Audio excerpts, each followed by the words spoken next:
Alhamdulillah, Alhamdulillahil wahidil qahar, al-azizil ghafar, alladzi khalaqal laila wan nahar wa khalaqash syamsa wal qamar.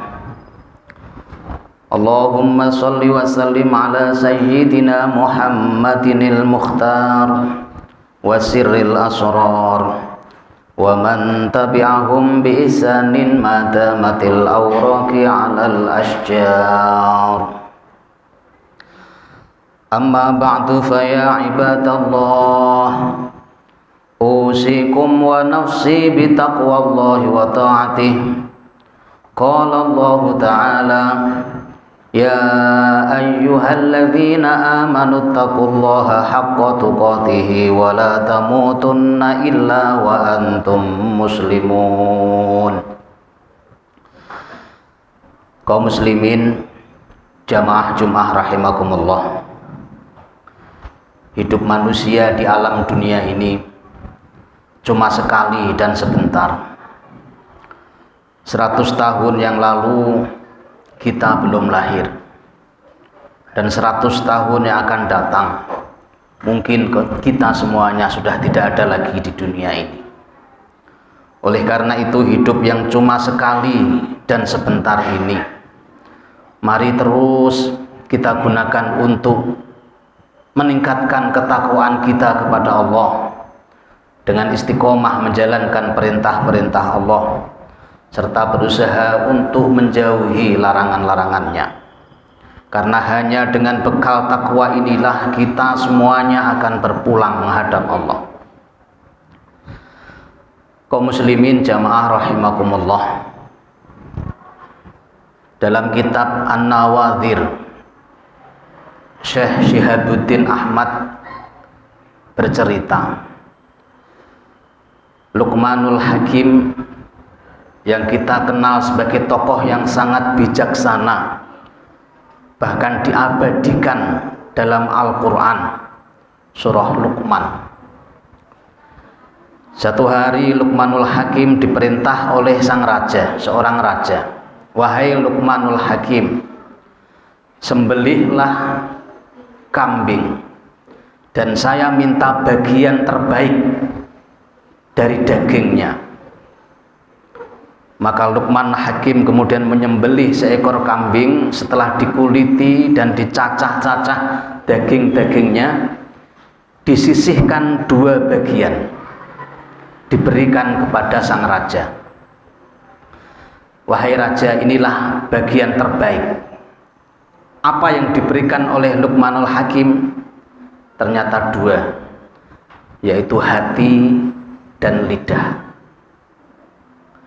Lain waktu Luqmanul Hakim diperintah lagi, sembelihlah kambing dan saya minta bagian terburuk dari dagingnya. Lagi-lagi Luqmanul Hakim setelah menyembelih kambing itu, diambillah 2 bagian, diberikan kepada sang raja. Ini sang raja 2 bagian yang terburuk, dan lagi-lagi yang diberikan adalah lidah dan hatinya. Sehingga sang raja bertanya, wahai Luqman Hakim, kemarin saya minta 2 bagian terbaik, kau beri hati dan lidah. Sekarang saya perintahkan untuk menyembelih dan saya minta bagian terburuk, dan kau berikan hati dan lidah pula. Apa maksudnya? Luqmanul Hakim kemudian tersenyum, beliau mengatakan, inilah tuanku, 2 bagian.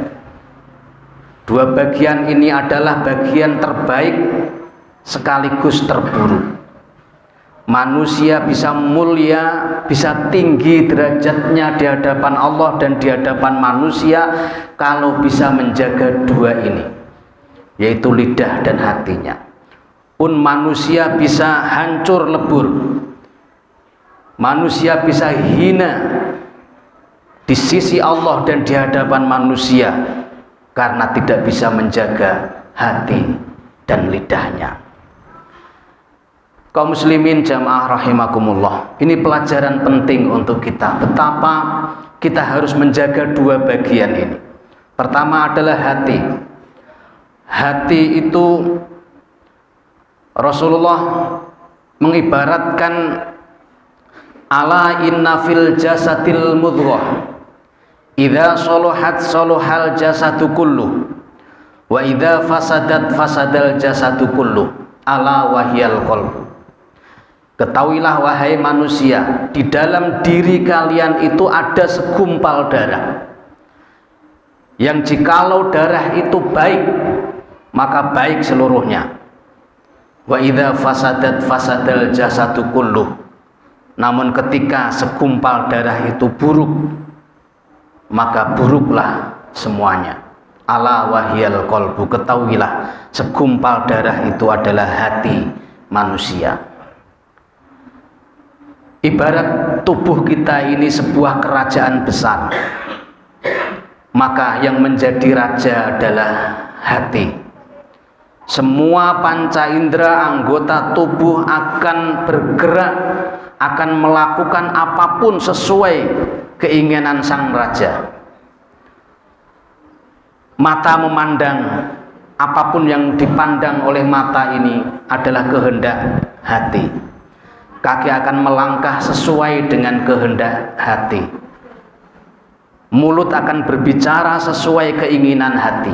Kenapa? Karena hati adalah raja. Kalau hati baik, maka seluruh anggota tubuh akan baik. Tapi ketika hati kita rusak, hati jahat, maka seluruh panca indera pun akan berbuat yang tidak baik. Mata akan memandang sesuatu yang tidak baik, kaki pun akan melangkah ke tempat-tempat maksiat, tangan akan mengambil barang yang bukan miliknya, lisan pun akan berbicara sesuka hatinya. Kenapa? Karena hatinya sudah busuk. Kemudian yang kedua, lisan. Lisan itu juga sangat penting dan harus terus kita jaga. Bahkan Nabi mengatakan salamatul insan fi hifdzil lisan. Selamatnya manusia, keselamatan manusia adalah tergantung bagaimana dia menjaga lisannya. Kita saksikan berapa banyak orang-orang yang bertengkar, berkelahi karena ucapan yang tidak baik. Berapa banyak rumah tangga yang hancur berantakan karena lisan yang tidak terjaga. Berapa banyak pemimpin-pemimpin orang-orang dihujat karena lisannya yang tidak terjaga. Hari ini mungkin lisan kita kadang-kadang diam, tetapi tangan-tangan kita yang bicara. Di dalam kamar mungkin diam, tetapi tangan-tangan kita menulis, tangan-tangan kita mengetik, kemudian di-share ke media sosial, dan itu sesuatu yang menimbulkan fitnah, menimbulkan keonaran, menimbulkan sesuatu yang tidak baik. Itu juga dikecam oleh Allah. Allah mengatakan al-yauma nakhtimu ala afwahihim wa tukallimuna aydihim wa tashhadu arjuluhum bima kanu yaksibun. Kelak di hari kiamat, kata Allah, mulut-mulut mereka dikunci. Wa tukallimuna aydihim, tangan-tangan mereka yang akan berbicara. Ternyata itu tidak menunggu kelak di hari kiamat. Di dunia pun kita sudah melakukan itu. Mulut-mulut kita kadang diam, terkunci, tetapi tangan-tangan kita yang berbicara. Oleh karena itu kaum muslimin jamaah rahimakumullah, Al-Quran mengecam orang-orang yang tidak bisa menjaga lisannya. Wailul likulli humazatil lumazah. Celaka. Tafsir lain menjelaskan neraka wail bagi orang-orang yang humazatil lumazah. humazatil lumazah berbeda.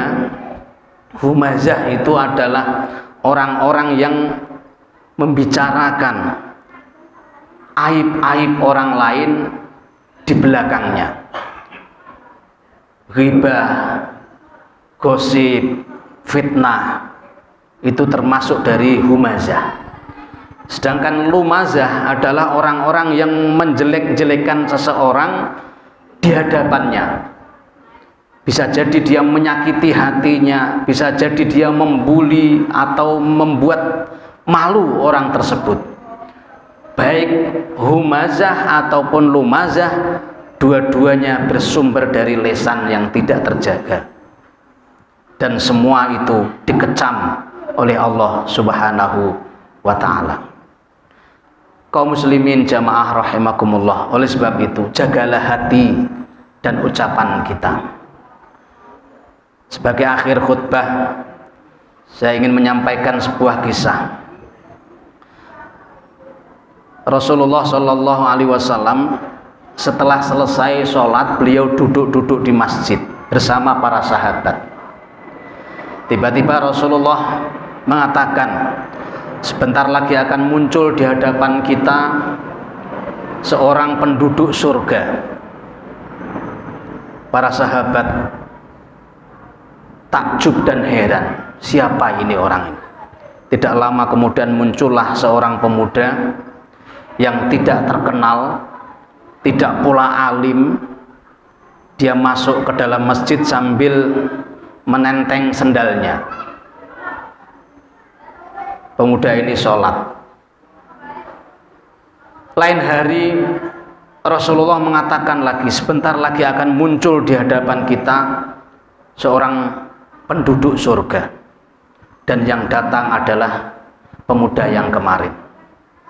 Besok harinya Rasulullah kembali mengatakan, sebentar lagi akan muncul di hadapan kita seorang penduduk surga, dan lagi-lagi yang datang adalah pemuda yang kemarin. Abdullah bin Amr bin As sangat penasaran, ini pemuda amalannya apa sehingga dia begitu istimewa, dikatakan sampai dikatakan sebagai penduduk surga. Yang mengatakan adalah Rasulullah. Kalau yang mengatakan Rasulullah pasti benar. Maka Abdullah bin Amr bin As ini kemudian menuju ke rumahnya, ke rumah pemuda ini. Dia silaturahim, masuk ke dalam rumahnya, kemudian berkata, wahai Kisanak, saya sedang ada masalah di rumah, izinkan saya untuk bersamamu barang 1, 2, 3 hari. Saya ingin menginap di rumahmu. Sebenarnya Abdullah bin Amr bin As ini di rumah tidak ada masalah, dia aman-aman saja. Tetapi misi dia adalah ingin menyelidiki apa keistimewaan sahabat ini sehingga dikatakan sebagai penduduk surga. Malam hari dilihatnya pemuda ini biasa-biasa saja. Mungkin sahabat-sahabat yang lain sholat tahajud, sholat hajat, ini tidur. Terbangun ketika subuh, berangkat ke masjid, kemudian kembali ke rumahnya bekerja. Biasa saja. Tidak ada wiridan yang lama, tidak ada tadarus Al-Quran yang lama, tidak ada sholat atau apapun yang istimewa. Sehari, 2 hari, 3 hari tidak ditemukan keistimewaan pemuda ini, sehingga dia berpamitan, wahai Kisanak, sudah 3 hari saya hidup bersamamu, saya mau pulang. Dan terus terang tidak ada masalah apa-apa di rumah, saya hanya ingin di rumahmu karena Rasulullah mengatakan kau adalah penduduk surga. Saya mencari keistimewaanmu apa? Apa amalanmu sehingga begitu istimewa kau? Sahabat ini tidak menjawab, saya tidak punya amalan apa-apa, saya biasa-biasa saja. Dilaporkan kepada Rasulullah dan Rasulullah memberitahu bahwa amalan orang ini, dia memang sholatnya mungkin biasa-biasa saja, tadarusnya biasa, sedekahnya pun sederhana, tetapi yang istimewa adalah hatinya. Dia tidak pernah menaruh rasa dendam, benci, bahkan buruk sangka kepada siapapun. Hatinya begitu terjaga, dan itu yang sulit dilakukan oleh kebanyakan manusia. Mungkin di antara manusia, mungkin di antara kaum muslimin ada yang luar biasa sholat tahajudnya, luar biasa puasanya, begitu hebat tadarus Al-Qur'annya, tetapi hatinya sangat sulit dikendalikan, sulit untuk tidak berprasangka buruk, sulit untuk tidak marah, sulit untuk tidak bersuudzon kepada sesamanya. Kaum muslimin, mudah-mudahan kita bisa menjaga dua hal ini, hati dan lisan kita, sehingga kelak kita akan selamat dunia sampai surga. Amin ya rabbal alamin. Barakallahu li wa lakum fil Qur'anil azim, wa nafa'ani wa iyyakum bima fihi minal ayati wa dzikril hakim, wa qur rabbi ighfir warham wa anta khairur rahimin. Allahumma Allahu akbar.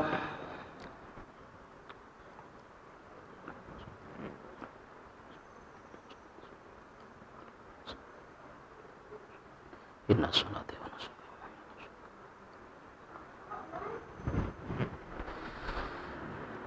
Bismillahirrahmanirrahim. Alhamdulillahi rabbil alamin, Ar-Rahmanir Rahim, Maliki yaumiddin. Iyyaka na'budu wa iyyaka nasta'in. Ihdinas siratal mustaqim, siratal ladzina an'amta 'alaihim ghairil maghdubi 'alaihim waladdallin.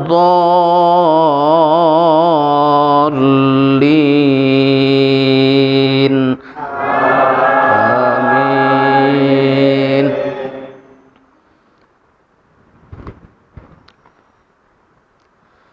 Bismillahirrahmanirrahim. Innal ladzina qalu rabbuna Allahu thumma istaqamu tatanazzalu 'alaihimul malaikatu alla takhafu wa la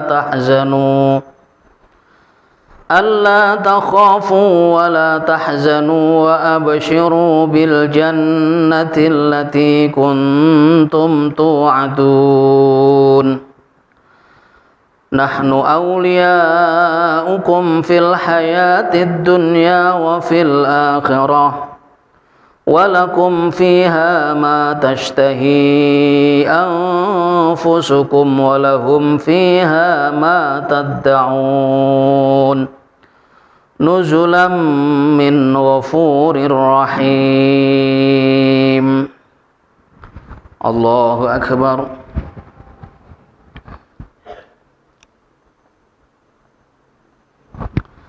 Sami'a Allahu liman hamidah. Allahu akbar. Allahu akbar. Allahu akbar.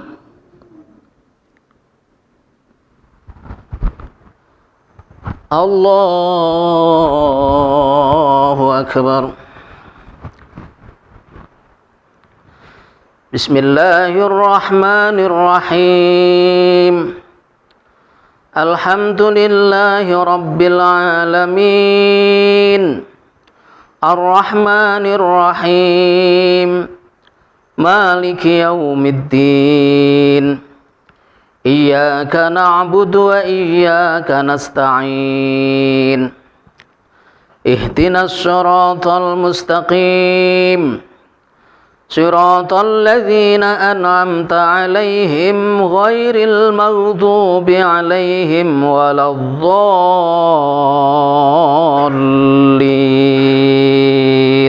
Amin.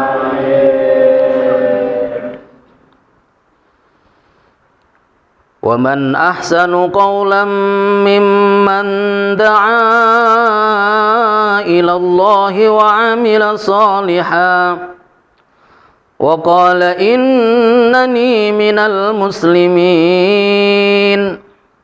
ولا تستوي الحسنة ولا السيئة ادفع بالتي هي أحسن فإذا الذي بينك وبينه عداوة كأنه ولي حميم وما يلقاها إلا الذين صبروا وما يلقاها إلا ذو حظ عظيم وإما ينزغنك من الشيطان نزغ فاستعذ بالله إنه هو السميع العليم. الله أكبر.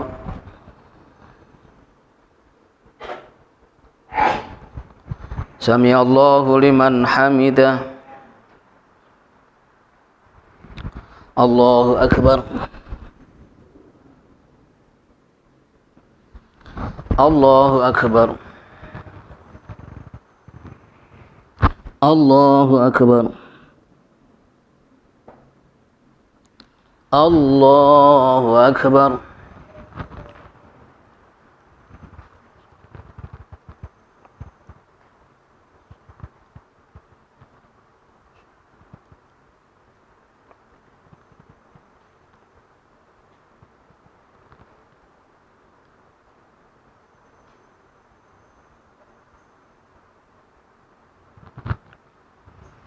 Assalamualaikum warahmatullahi